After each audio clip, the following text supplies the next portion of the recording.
Jo, ty tohle to všechno lehne popelem za chvilku.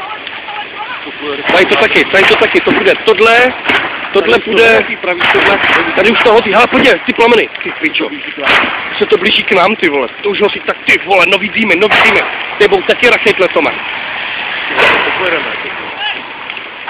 Podle mě to šlo ochránit, kdyby to tady tu stranu hasili, tak to šlo ochránit. Asi popojedeme kousek, Tome, jako to bude hotově 8 metrů od nás, 30 metrů plameny. Pojď. Ty pičo, já jdu dál. Tady to bouchne, tady ten stánek celý bouchne.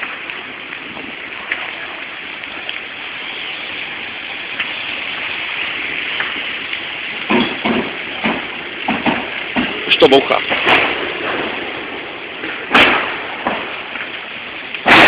Ty pičo. Ohňastroje.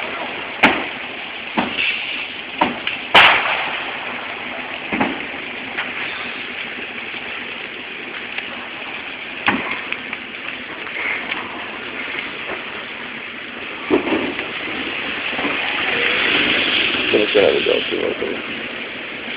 Nějaký reporter německý, viděl.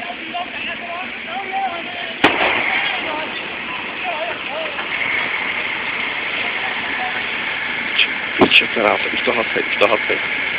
To neuhasej, tohle musí hlavně popelem už, jako ten. Teď je papír, to není. Myslíš, že to někdo zapál, ne? To má udělat, dopal. Policajti jsou tady německý, podívej, jak mi si pomáhají na pohraničí, jo? Jsou tady německý policajti. Jako kolik tady v téhle jasné vody, moc ne, podle mě. Mají tamhle potok, vole, co napojou do potoka. No ale zatím to nenapojili.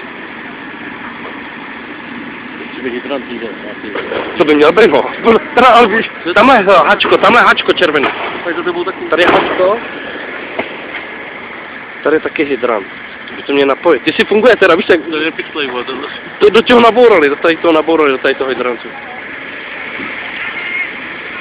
Ale to mi zdá, že to hašení trošku pomohlo.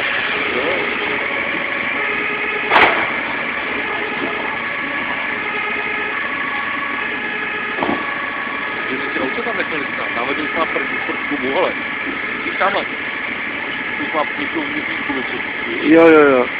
Z toho žáru asi. A v tom sedí člověk. Co mi zdá. Víš, jak jsou lidi malí proti živu, jak všichni jenom běhali, ne? Nikdo nic nedělal, každý jenom... Stříkají tamhle zezadu. Jo, už to stříkají i zezadu. To chodní Češi je tamhle. Vstupuje na ten chodník tadyhle, vstupuje na ten chodník.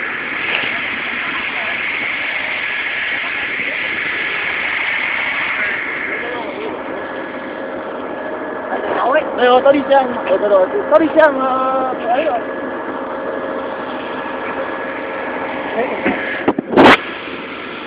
Co dělá?